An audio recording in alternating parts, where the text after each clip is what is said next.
Good morning friends, welcome to our YouTube channel. मैं हूँ आयुषी और आज है 21 जून और 21 जून से करंट अफेयर्स के जितने इंपॉर्टेंट क्वेश्चंस होंगे आज के हम इस वीडियो में डिस्कस करेंगे। तो बढ़ते हैं हमारे क्वेश्चंस की तरफ। तो आज का जो हमारा पहला क्वेश्चन है वो है विश्व शरणार्थी दिवस कब मनाया जाता है। तो इसका सही आंसर है ऑप्शन नंबर सी जो है 20 जून को मनाया जाता है विश्व शरणार्थी दिवस। तो जो विश्व शरणार्थी दिवस है 20 जून को मनाया जाता है और इसकी जो थीम थी 2021 की वो थी together we heal learn and shine.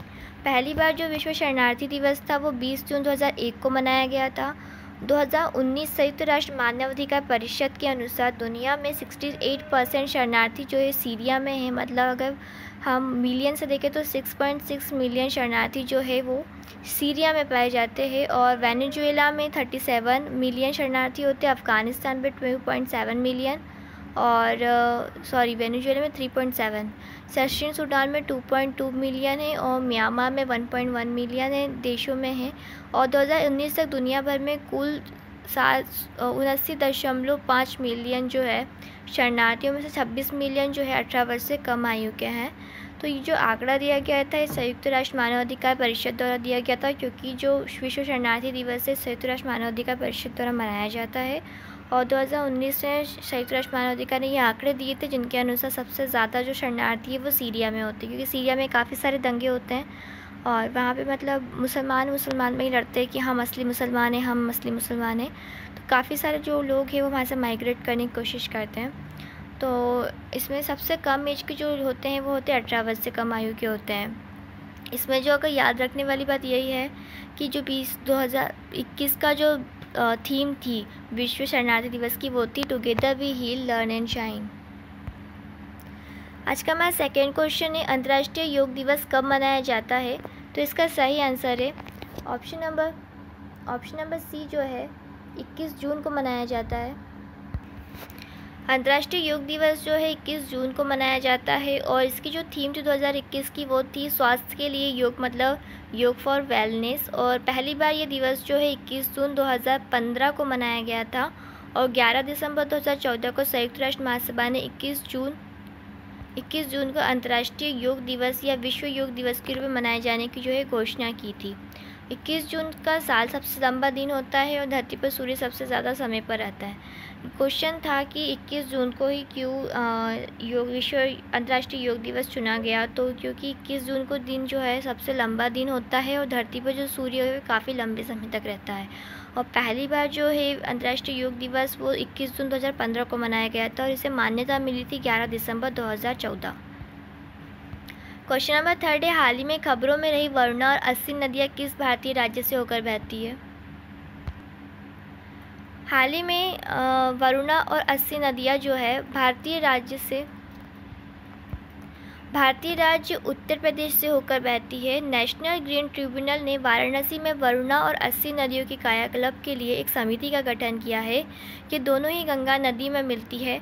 Tribunal ने यह कदम इन नदियों में अघोषित सीवीज के कथित निर्वहन और इन नदियों के तट पर अनधिकृत निर्माण को ध्यान में रखते हुए उठाया है।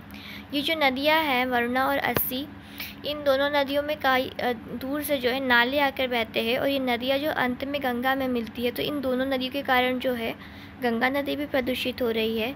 तो नेशनल ग्रीन ट्रिब्यूनल है वाराणसी में वरुणा और अस्सी नदियों की कायाकल्प की एक समिति का गठन किया गया है, जिसमें वो ये जानेंगे कि नाले कहाँ से बहकर आ रहे हैं और किस तरीके से जो है वरुणा और अस्सी नदियों में मिल रहे हैं। और इसका बस उद्देश्य ये है कि इन दोनों नदियों की जो है कायाकल्प में सुधार लाना और इन नदियों को प्रदूषित होने से बचाना।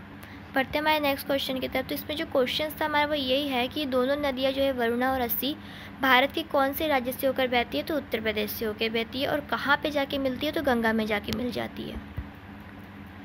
हाल ही में किसके द्वारा कोविड-19 फ्रंटलाइन वर्कर्स के लिए क्रैश कोर्स प्रोग्राम लॉन्च किया गया था। तो इसका सही आंसर है ऑप्शन नंबर ए जो है नरेंद्र मोदी, इनके द्वारा जो है कोविड-19 फ्रंटलाइन वर्कर्स के लिए क्रैश कोर्स जो है प्रोग्राम जो है लॉन्च किया गया है। तो हाल ही में जो है कोविड-19 फ्रंटलाइन वर्कर्स के लिए जो क्रैश कोर्स है नरेंद्र मोदी द्वारा लॉन्च किया गया है। भारत के प्रधानमंत्री नरेंद्र मोदी ने कोविड-19 फ्रंटलाइन में कार्यकर्ताओं के लिए एक अनुकूलित क्रैश कोर्स कार्यक्रम शुरू किया, जो कि कोविड-19 के खिलाफ लड़ाई में सहायता के लिए देश भर में प्रशिक्षित स्वास्थ्य कार्यकर्ता उपलब्ध कराएगा। प्रधानमंत्री कौशल विकास योजना 3.0 के केंद्रीय घटक के तहत 276 करोड़ रुपये वित्तीय परिव्यय के साथ ये कोर्स जो है शुरू किया गया है। मतलब नरेंद्र मोदी ने ये कोर्स इसलिए शुरू किया, ये क्रैश कोर्स, ताकि हमें जो है प्रशिक्षित स्वास्थ्य कार्यकर्ता मिल सके। और प्रधानमंत्री नरेंद्र मोदी ने कौशल विकास योजना के अंतर्गत ये कोर्स जो है लॉन्च किया है। तो कौशल विकास योजना की अगर बात करें तो इसकी जो शुरुआत हुई थी 2015 में हुई थी। और ये जो कोर्स है फ्रंटलाइन वर्कर्स के लिए क्रैश कोर्स, इसमें जो इनके तहत जो इनका व्यय होगा, वित्तीय परिव्यय होगा, वो 276 करोड़ रुपये का होगा। बढ़ते हैं नेक्स्ट क्वेश्चन नंबर 5 है। जून 2021 में हिंद प्रशांत स्थिरता के लिए भारत ने किन दो देशों के साथ त्रिपक्षीय समझौता लॉन्च किया था? तो इसका सही आंसर है ऑप्शन नंबर सी जो है, इटली और जापान के साथ जो है भारत ने त्रिपक्षीय समझौता जो है लॉन्च किया था। जून 2021 में हिंद प्रशांत स्थिरता के लिए भारत ने जो है इटली और जापान के साथ जो है त्रिपक्षीय समझौता लॉन्च किया था। भारत, इटली और जापान ने एक आभासी बैठक के माध्यम से एक त्रिपक्षीय समझौता लॉन्च किया है, जिसमें भारत का प्रतिनिधित्व केंद्रीय विदेश मंत्रालय द्वारा किया जाएगा। और केंद्रीय विदेश मंत्रालय की बात करें तो केंद्रीय विदेश मंत्रालय के जो विदेश मंत्री है वो है सुब्रमण्यम जयशंकर है, और वो जहाँ कार्य करते हैं उसे केंद्रीय विदेश मंत्रालय कहा जाता है। तो भारत का जो प्रतिनिधित्व करेगा वो केंद्रीय विदेश मंत्रालय करेगा। और इस त्रिपक्षीय समझौते का जो उद्देश्य यही है कि हिंद और प्रशांत इस क्षेत्र में स्थिरता और नियम आधारित अंतर्राष्ट्रीय व्यवस्था बनाना, और जो कि सभी की सहमति पर आधारित है, न कि कुछ एक शक्ति पर होगा। क्वेश्चन नंबर 6 है आज का कि हाल ही में CSIR ने पूरे कस्बे और ग्रामीण भारत में कोविड-19 परीक्षण को बढ़ाने के लिए किस स्वास्थ्य देखभाल संस्था के साथ करार किया है? तो इसका सही आंसर है option number C, data MD।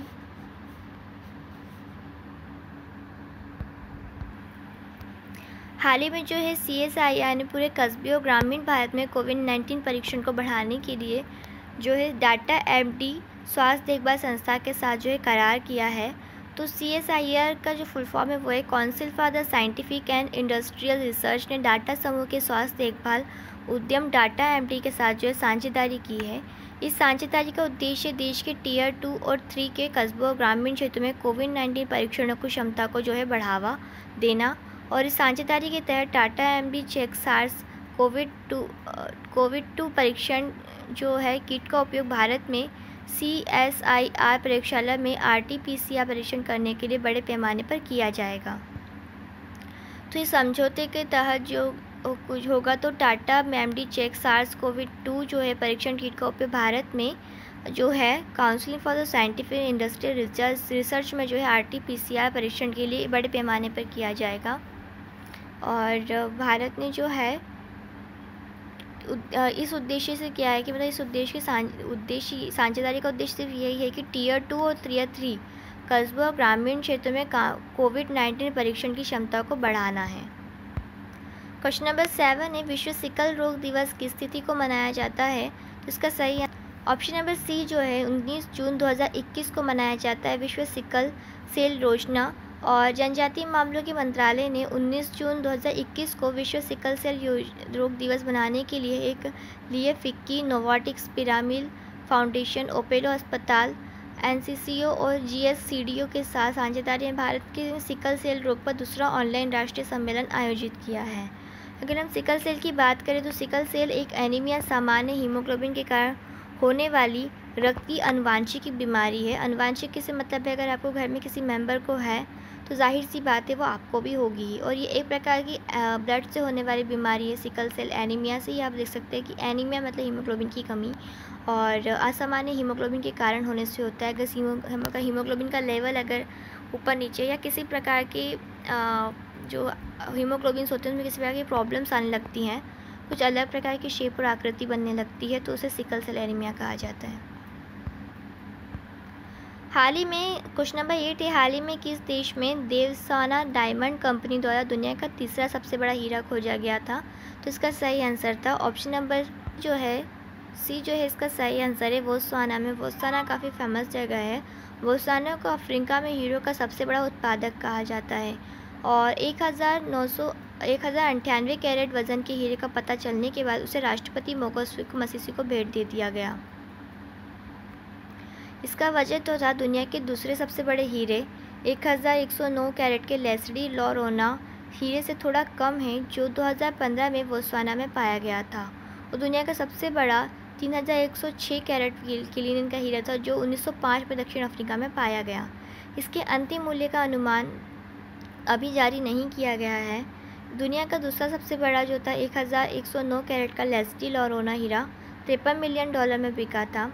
यह हीरा जो है 73 mm लंबा, 52 mm चौड़ा और 27 mm मोटा है। इसका नामकरण होना बाकी है, जो अभी बोत्सवाना डायमंड कंपनी द्वारा दुनिया का तीसरा सबसे बड़ा हीरा खोजा गया है। इसका नामकरण अभी नहीं करा गया है और ना ही इसका कोई अंतिम मूल्य घोषित किया गया है। लेकिन जो दुनिया का सबसे बड़ा हीरा था वो 1109 कैरेट का था, जिसका नाम था लेस्ली लॉरोना और ये $53 मिलियन में जो है बिक गया था। ऐसा कहते हैं कि वहाँ जो हीरा मिलता है वहाँ के राजाओं को दिया जाता है, मतलब वहाँ जो हीरा था वहाँ के राष्ट्रपति वहाँ के राजा हुए एक तरीके से, तो वहाँ के राष्ट्रपति को ये हीरा जो है दे दिया गया था। राष्ट्रपति का नाम था मोगोत्सुक मसीसी को जो है ये भेंट में दिया गया था। और अब तक ये तीसरे नंबर का हीरा है जिसका ना तो अभी नामकरण किया गया है और ना ही इसका कोई अंकित मूल्य जो है निर्धारित किया गया है। और ये सबसे ज़्यादा हीरे जो कहाँ मिलती है तो ये बोत्सवाना में मिलते हैं। अफ्रीका में हीरो का सबसे बड़ा उत्पादक कहा जाता है बोत्सवाना को। बढ़ते हैं हमारे नेक्स्ट क्वेश्चन की। हाल ही में भारतीय नौसेना और यूरोपीय संघ नौसेना बल द्वारा किस स्थान पर 18-19 जून 2021 का अभ्यास किया गया? जिसका ऑप्शन नंबर डी जो है अदन की खाड़ी में है। हाल ही में भारतीय नौसेना और यूरोपीय संघ नौसेना द्वारा जो है अदन की खाड़ी में 18 और 19 जून को जो है 2021 का अभ्यास किया गया। इस 2 दिवसीय अभ्यास में उन्नत वायु रक्षा, पनडुब्बी रोधी अभ्यास, क्रॉस स्टेट हेलीकॉप्टर संचालन, ब्रोडिंग ऑपरेशन, सामरिक युद्धाभ्यास, खोज और बचाव आदि से समुद्र उच्च गति नौसेना अभियान जो है आयोजित किए गए। हमारा इसका लास्ट क्वेश्चन है क्वेश्चन नंबर 10। हाल ही में किस जनरल इलेक्शन 2019 एंड एटलास जारी किया गया है? इसका सही हाल ही में जो है भारतीय निर्वाचन आयोग जनरल इलेक्शन 2019 एंड एटलास द्वारा जारी किया गया है। इस एटलस को मुख्य चुनाव आयुक्त सुशील चंद्रा और चुनाव आयुक्त राजीव कुमार और चुनाव आयुक्त अनूप चंद्र पांडे ने जारी किया। इनके बारे में हम पहले भी पढ़ चुके चुनाव आयुक्त के बारे में कि एक मुख्य चुनाव आयुक्त होता है, 2 उसके जो है सहायक होते हैं। तो इनमें जो मुख्य चुनाव आयुक्त जो थे सुशील चंद्रा और चुनाव आयुक्त राजीव कुमार और उनके सहायक एक और है आयुक्त अनूप चंद्र पांडे। तो इन्होंने जारी किया है इस एटलस को और ये दस्तावेज जो है शोधकर्ता और शिक्षाविदों के लिए फ़ायदेमंद होगा और भारतीय चुनाव के लिए विशाल परिषद की खोज में मदद करेगा। इस आम चुनाव एटलस में आम चुनाव 2019 के सभी सांख्यिकी आंकड़े एवं डेटा जो होंगे शामिल होंगे। तो हमारी वीडियो यही एंड होती है। अगर आपको हमारी वीडियो अच्छी लगी तो प्लीज़ चैनल को सब्सक्राइब कीजिए, वीडियो को लाइक कीजिएगा, कमेंट कीजिएगा और वीडियो को शेयर भी कीजिएगा। Thank you, have a nice day.